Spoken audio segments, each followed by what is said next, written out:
Hearts finally end their losing streak. They go on to defeat St Mirren by 2-0 today, and it felt pretty damn good.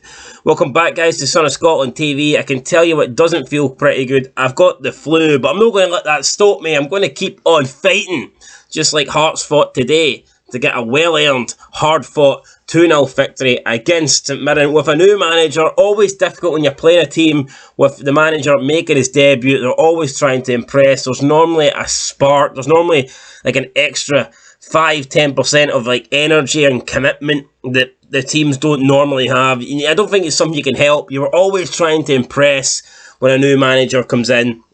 And St Mirren tried to do that today, but it didn't really work out for them. And after 3 horrible games in a row for Hearts, which included a 5-0 thumping at Ibrox and then back-to-back defeats against the 2 teams bottom of the table, Dundee and St Johnstone, Hearts responded well today, coming to Paisley, not an easy place to come.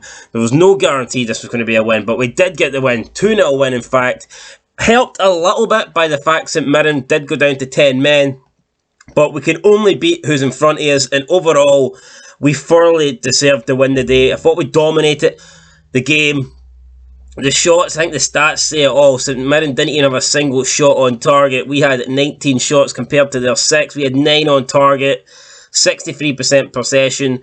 I get that part of that could be due to having the man advantage, but I think overall, I mean, there's no doubt that we did deserve to win this game. Probably could have won it by, a bit more. If we're being completely honest, probably should have ended up winning by 2-0. But here, at least we scored 2 goals. We got a clean sheet. We didn't concede, and we are back on the winning train, and it is what we desperately needed, guys. Because after 3 defeats in a row, I was beginning to panic. I was beginning to think, here, if we don't sort this out, someone from behind could put a good run together and we might be in danger of throwing away our 3rd place spot, which could essentially pretty much guarantee us a spot in European competition next year, depending on how things work out. But it wasn't just the good news for us on the pitch today. Even the teams below us didn't really gain any ground.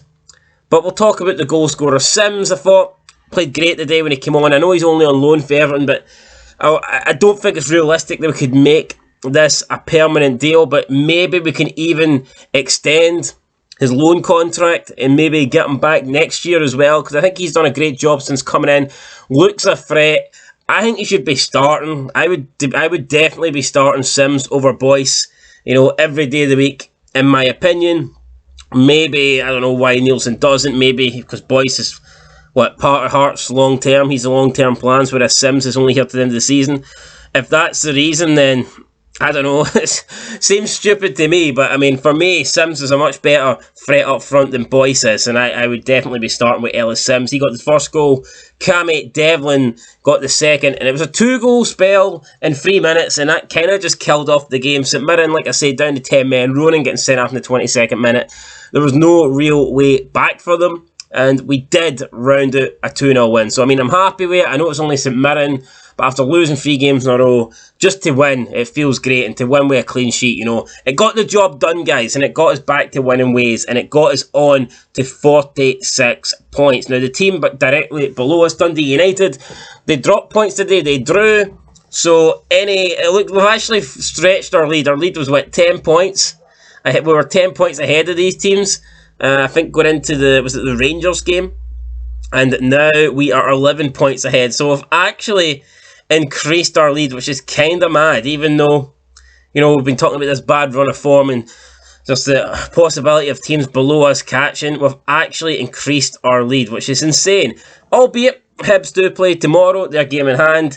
If they can beat Celtic, I don't think they will, but if they can, they would move on to 37 points. It would be 9 points behind us. We currently have 11 goal difference better off than Hibs, so, I mean, it's looking good. We're 11 points ahead of Dundee United are in 4th, and like I said, if Hibs win, they would leapfrog Dundee United, but we'd still be 9 points ahead, and I think we should see this out, guys. I'd be shocked if we do not get third. I've said it, even before today, I did say that we would need to go on the worst run possible.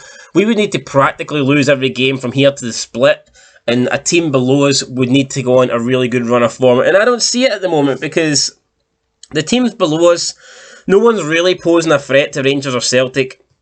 You don't really feel like any team can go to Celtic Park or Ibrox and win. Maybe snatch a draw at home if they're lucky, but you don't really feel that. And I feel like Dundee United, Hibs, Livingston, Motherwell, St Mirren, Aberdeen, they're all playing to a similar level at the moment. I just don't see any of those going on a run of like 6 games and winning in a row. I don't see that. I can see like they can all beat each other. So I just see all those teams taking points off each other, week by week. I don't see one of them going on a solid run and bagging enough points to realistically pose a threat to us in third place. So I think third place is sewn up. Good to get a win today. Good to get a clean sheet. Everything is good.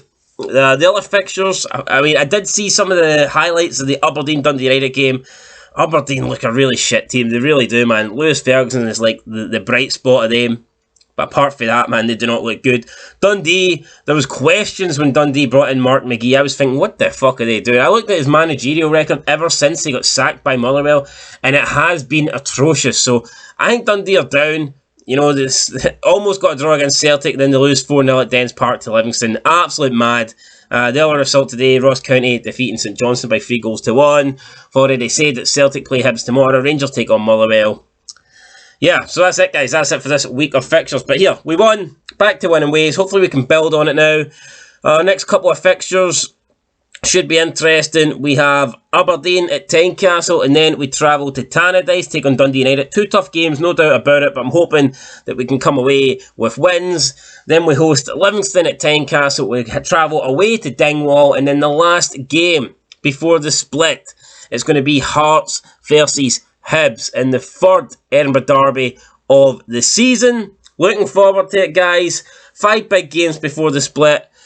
Honestly, I don't know how many points we'll pick up, but I can't see us not getting 3rd place. It would take an absolute disaster for us not to get 3rd place. So, yeah, guys, that is it. We've also got the Scottish Cup against St Mirren around the corner. That's happening in, 2 weeks' time? 2 Saturdays' time? So, yeah, another match that I'm massively looking forward to. Win that. We're in the semi-finals. We've got another trip to Hampden. It's looking good, guys. But anyway, that is it. Hearts 2, St Mirren 0. Great to get back to winning ways, guys. Absolutely fantastic.